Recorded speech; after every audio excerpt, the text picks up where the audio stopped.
My ex invented fake cheating messages. My family disowned me without listening. But 3 years later, when she confessed the truth and they came begging, I showed them I didn't need them anymore, and now they're begging for forgiveness they'll never get. I'm 29 years old. I live in Austin. I work in software consulting, and it's been like 3 years since I've talked to my family.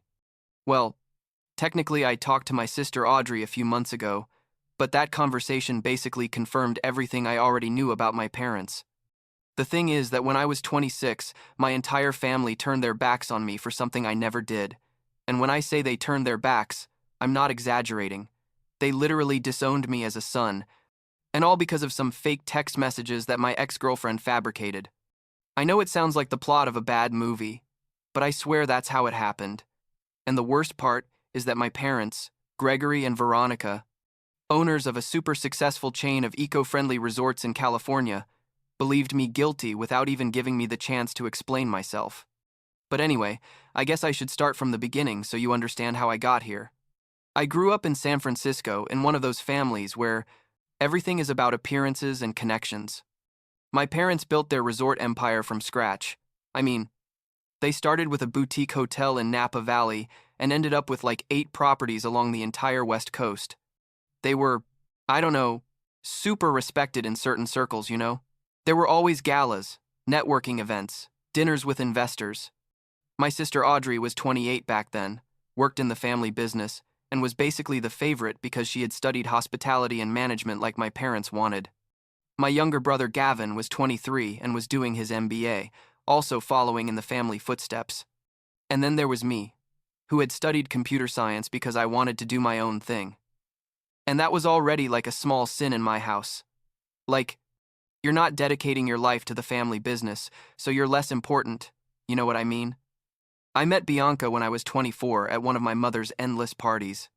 She was the daughter of some business partners, of my parents, owners of a luxury spa chain or something like that, and at first everything was great, honestly. She was smart, ambitious, came from my same world, and my parents adored her immediately, which should have been a red flag, but I was young and stupid. We dated for almost 2 years, and looking back I can see how things got weird, but at the time I was like blinded or whatever. The relationship became this performative thing where everything was about how we looked together at events, about how well we fit into our parents' world, about maintaining this perfect image. She became obsessed with appearances. Like, if I didn't post enough pictures of us on Instagram, she'd get mad. If I didn't go to some family event on her side, she'd get hysterical, saying I was embarrassing her. Things started to seriously deteriorate when I turned 26. I had gotten a pretty good job at a tech startup in SF. I was making good money, had my own apartment, and I think Bianca felt threatened or something because I was building something outside of our family's circle. She started accusing me of not dedicating enough time to her, of prioritizing my work over her, things like that. We had several fights where I tried to explain that I needed to focus on my career, but she always turned it into me not loving her enough or being selfish. The truth is, I was already thinking about ending the relationship because I felt exhausted. But I didn't know how to do it without causing a massive family drama, because our parents were like best friends and business partners. Then what happened, happened. One Saturday afternoon, I was in my apartment working on a project when my sister Audrey showed up without warning, which was already weird because she almost never came to my place. She came in with this face I can't even describe, like a mixture of fury and disappointment, and told me we need to talk now. I was confused, obviously, and I asked her what was going on, but she just took out to her phone and showed me screenshots of supposed text messages between me and another girl. Super explicit messages where I was supposedly organizing secret meetups, saying romantic things to her, basically evidence that I was cheating on Bianca. I stood there frozen, looking at those images because I knew, absolutely knew, that I had never sent those messages. I didn't even know the girl in the profile pictures, but there they were, with my number, with my writing style, with details that only I would know. I tried to explain to Audrey that it was fake, that someone had fabricated those messages, but she cut me off and said that Bianca had shown them to her crying that morning, that she had been devastated for weeks, but had finally gathered the courage to confront me. I told her it was impossible, to check my phone, to call my carrier, whatever, but Audrey had already made her decision, had already judged me. She told me she had always thought I was selfish, but that this was another level. How could I do that to Bianca, to the family, that I had disappointed everyone? I kept trying to defend myself, showing her my phone, my records, but she didn't want to hear anything. She just left telling me that my parents wanted to see me the next day at the family house. That night I didn't sleep. I checked every message, every conversation, every app on my phone looking for some explanation. I called close friends asking if anyone had access to my information. I Googled how to hack text messages. I watched videos about Photoshop and digital manipulation. I knew it was a trap, but I couldn't understand how Bianca had done it. Or why. I mean, why make something like this up instead of just ending the relationship? It didn't make sense. But at the same time, it made all the sense in the world because she had always been dramatic and manipulative. I had just been too stupid to see it clearly. I went to my parents' house on Sunday, that ridiculous mansion in Pacific Heights where I had grown up, and the scene was like something out of a nightmare. My parents were in the living room with Audrey, Gavin, and to my surprise, Bianca and her parents were there too. Bianca had red eyes, was sitting between her mom and my mother, both consoling her. And when I walked in, everyone looked at me like I was the worst human being on the planet. My father didn't even let me speak. He told me he had found out about my betrayal, that he had seen the evidence, that he couldn't believe his son was capable of such behavior. I tried to interrupt him, to tell him it was all fake, but he raised his hand and said he didn't want to hear more lies. Bianca started crying harder, and her father pointed at me saying I had hurt his daughter in the worst possible way, that they had trusted me, that our families had a relationship of years, and I had ruined it. My mother was crying too, saying, "How could you? We raised you better than this. I thought you were different."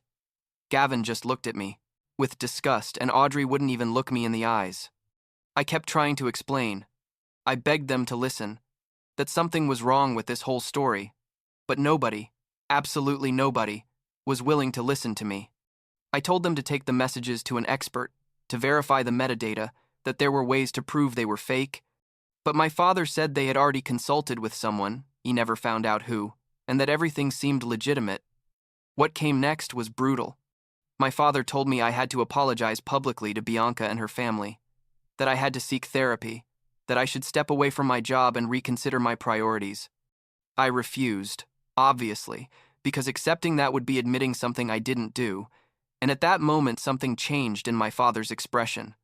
He stood up, walked toward me, and told me with this cold voice I had never heard from him that if I didn't accept responsibility, then I was no longer welcome in his family. I thought he was exaggerating, that he'd get over it later, but my mother nodded and said they couldn't have someone without honor in the family, that the name they had built couldn't be tarnished by my actions. I asked them, "Are you seriously disowning me?" And my father responded that I should take my things and leave, that he didn't want to see me anymore. I looked at Audrey and Gavin, hoping someone would defend me, but Audrey just shook her head like she was disappointed, and Gavin literally turned around so he wouldn't see me. Bianca kept crying, acting like the perfect victim, and I could only think about how well she was doing it, how convincing her performance was. I left that house knowing that something inside me had broken forever. It wasn't just that they didn't believe me. It was that they didn't even consider the possibility that I was telling the truth, that they preferred to protect their business relationship with Bianca's family rather than defend their own son. The next few days were surreal. My father sent me a formal email telling me he was cutting my access to the trust fund they had established for me. It wasn't a fortune, but it was something. That I was no longer part of the family will, and that he expected me not to contact any family member until I was ready to accept what I had done. My siblings blocked me from all social media. Some cousins and close relatives who I guess heard about the story also stopped responding to my messages. It was like I had died, literally. I just stopped existing for them. The worst part, and this is what I still struggle to process, is that they never doubted. Not for a second did they think, maybe we should investigate this more thoroughly. Maybe our son deserves the benefit of the doubt. They simply condemned me because it was more convenient, because maintaining peace with business partners was more important than me. And honestly, that taught me something fundamental about who they really were, something I probably always knew but didn't want to see.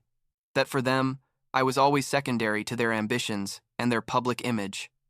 I decided to leave San Francisco because staying there was unbearable. Every place reminded me of my family, plus I lived in fear of running into them or Bianca at some event or restaurant. A friend from college lived in Austin and told me there was a good tech market there, so I packed what I had, sold some things, and moved basically with 2 suitcases and my laptop. I arrived in Austin with some savings but no safety net, no family, feeling like I was starting from scratch at 26 years old. The first few months were really hard. I got a software sales job, basically entry level, making like half of what I was making in SF, living in a small studio in a not-so-nice area of the city. But you know what? Something about starting over made me feel free in a way I had never experienced. Nobody in Austin knew my last name. Nobody knew my family. Nobody had expectations about who I should be or how I should behave. For the first time in my life, I was just Julian. Not the son of Gregory and Veronica. Not Audrey's brother. Just me. I focused obsessively on my work and on learning new skills. I took online courses in data analysis, project management, strategic consulting. I networked like crazy, attended tech meetups, volunteered for freelance projects at nights and on weekends. I had nothing to lose and everything to gain, and I think that mentality helped me advance quickly. In 1 year, I had already been promoted twice. In 2 years, I was leading my own team, and 3 years after moving to Austin, I had left my job to start my own digital transformation consultancy for mid-size companies. I wasn't a millionaire or anywhere close to what my family had, but I was building something of my own, something I was proud of, and that meant more than any inheritance or family connection. Also, and this is important, I met Ruby. She's a graphic designer, works remotely for an agency in Portland, but lives in Austin because she loves the city. We met at a networking event like 2.5 years ago, and from the beginning, it was different from any relationship I'd had. She didn't care where I came from or how much money I had.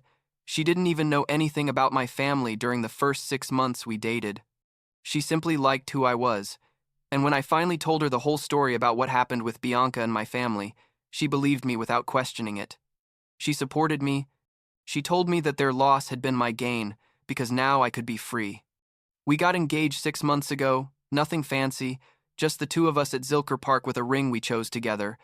And honestly, I'm happier now than at any point in my previous life. So there I was, 3 years after all the drama, building a life I liked, with a person who truly loved me, when Audrey called me. It was like 4 months ago, a Saturday morning, and when I saw her name on a phone, I almost didn't answer because we had been without talking all that time. But something made me answer. I don't know. Curiosity, maybe. Or a part of me that still wanted to know what was happening with my family, even though I knew I shouldn't care. Audrey sounded nervous. She asked me how I was, where I lived, what I was doing, as if we could just have a casual conversation after 3 years of total silence. I asked her directly why she was calling, and she was quiet for a moment before saying, "I need to tell you something about Bianca." Turns out, and this is what drove me crazy when I heard it, a friend of Bianca's named Valerie had confessed a couple of months ago that the messages were fake. Valerie apparently was drunk at a party and started feeling guilty about having helped Bianca create all the evidence. She told someone that Bianca had used Photoshop and a burner phone to fabricate the messages, that she had researched how to manipulate metadata so everything would look legitimate, that basically she had orchestrated everything because she was jealous of my independence and wanted to punish me for not being the perfect and submissive boyfriend she wanted. The story eventually reached Audrey through mutual social circles, and when Audrey confronted Bianca, she denied everything at first, but eventually admitted that yes, she had made it all up, but that she did it because I was leaving her emotionally, and she was desperate. I heard all this and couldn't believe what I was hearing. I asked Audrey, "So now you believe me? After 3 years, now you decide that maybe your brother wasn't a liar," and she started apologizing, saying she felt terrible for not listening to me, that she had been wrong, that she wanted to fix things. I asked her what our parents said when they found out, and there was a long silence before she said that they knew, that Valerie had also told them, but that they hadn't done anything about it. They hadn't called me. They hadn't looked. For me, they hadn't sent even a message of apology. According to Audrey, my father said something like, "What happened happened. We can't change the past." And my mother was too embarrassed to admit they had made such a big mistake. I swear, in that moment, I felt a mixture of vindication and fury that almost made me throw up. On one hand, I was right. I was always right. I knew I was innocent. And now, everyone knew it. But on the other hand, what good did it do? 3 years had already passed. I had already rebuilt my life without them. And now they were coming as if they could just say sorry and everything would go back to normal. I told Audrey I appreciated her telling me the truth, but that it was too late, that I wasn't interested in reconnecting with a family that had abandoned me so easily. She started crying, saying we were family, that I had to forgive, that Gavin was getting married in 6 months and it would be horrible if I wasn't there. I told her congratulations to Gavin, but that I wasn't going, and I hung up. I thought that would be the end, but obviously it wasn't. Like a month later, I received an email from my mother, super formal, saying she understood I was hurt but that family was important and we should find a way to move forward. She didn't mention apologizing, didn't acknowledge that they had ruined my life for 3 years, just wanted me to come back as if nothing had happened. Then my father sent me a text message, the first in years, saying that Gavin really wanted me to be a groomsman at his wedding and that we should talk. I ignored both of them because honestly I had nothing to say to them. Then Audrey started sending me messages constantly, old family photos, reminding me of good moments from our childhood, saying she missed me, that everyone missed me. Gavin also finally wrote me a long message about how he felt terrible about what happened, that he had been young and stupid, he was 23, not a child, but whatever, that he wanted us to be okay for his wedding. The wedding was in San Francisco, at one of my parents' resorts, obviously. It was going to be this massive event with 300 guests, and according to Gavin, my absence would be noticeable and embarrassing for the family. And there's the problem, right? It was never about me, about my pain, about the injustice I lived through. It was about how my absence would make them look, about the uncomfortable questions they would have to answer, about the fact that not having the older brother at the wedding would reflect badly on them. Everything was still about appearances and image, exactly the same thing that had led me to this situation in the first place. Audrey even told me in a message that several relatives and friends had asked about me, that my parents had had to make up excuses about why I wasn't at family events, and that it would be easier for everyone if I just came back and we acted like a normal family. I responded to Audrey with a very direct message.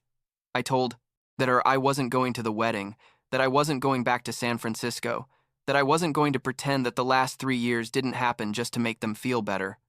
I explained that I had built a new life, that I was engaged to an incredible woman who truly loved me, that I had a successful business and friends who supported me, and that I didn't need a family that only wanted me when it was convenient for them. I told her that if they really felt remorse, if they really wanted to apologize, they could do it without conditions, without expecting anything in return, but that, even so, I wasn't guaranteeing them anything because the damage was done. Audrey got angry. She wrote me that I was being selfish, that I was punishing Gavin for something that wasn't his fault, that family should forgive and forget. I responded that forgetting wasn't possible when there was never a real acknowledgement of what they did, when my parents never admitted they were wrong, when they basically wanted to sweep everything under the rug as if I was the one who was exaggerating. I blocked her after that, and blocked Gavin too when he kept insisting. My father called me directly like a month ago, and this time I did answer because I wanted to hear what he had to say after all this time.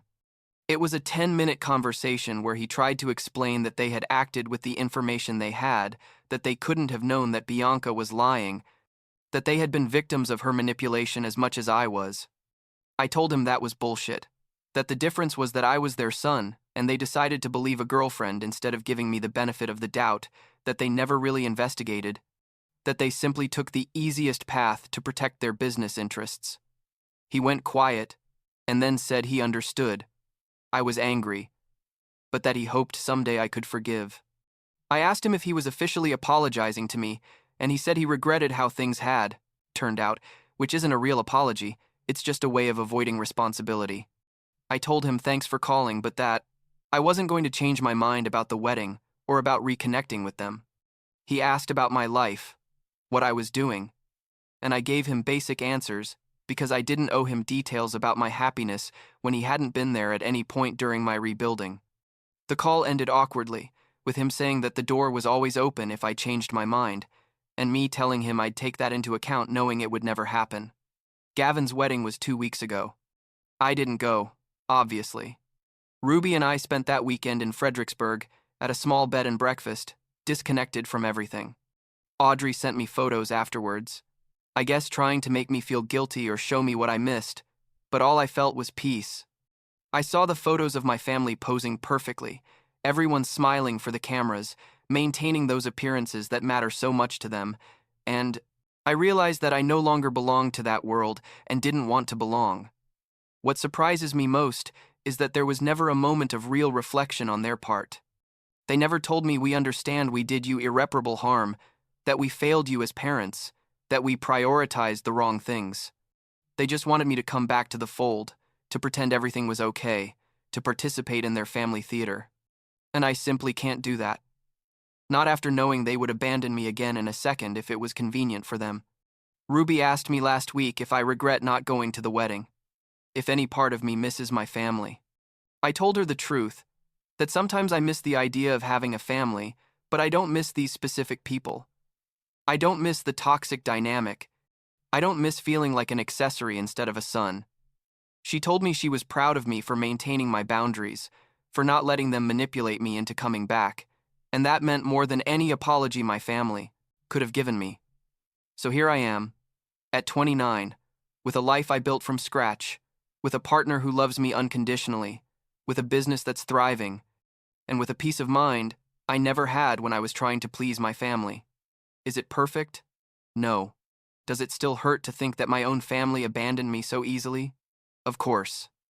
But I learned something important in these years, that your worth as a person doesn't depend on your family recognizing you, that you can create your own family with people who truly care about you, and that sometimes the best decision is to walk away from people who hurt you, even if they share your last name. I don't know if there will ever be reconciliation. Honestly, I'm not looking for it, but what I do know is that I'm not going to sacrifice my peace of mind and my dignity just to make them feel comfortable with their decisions.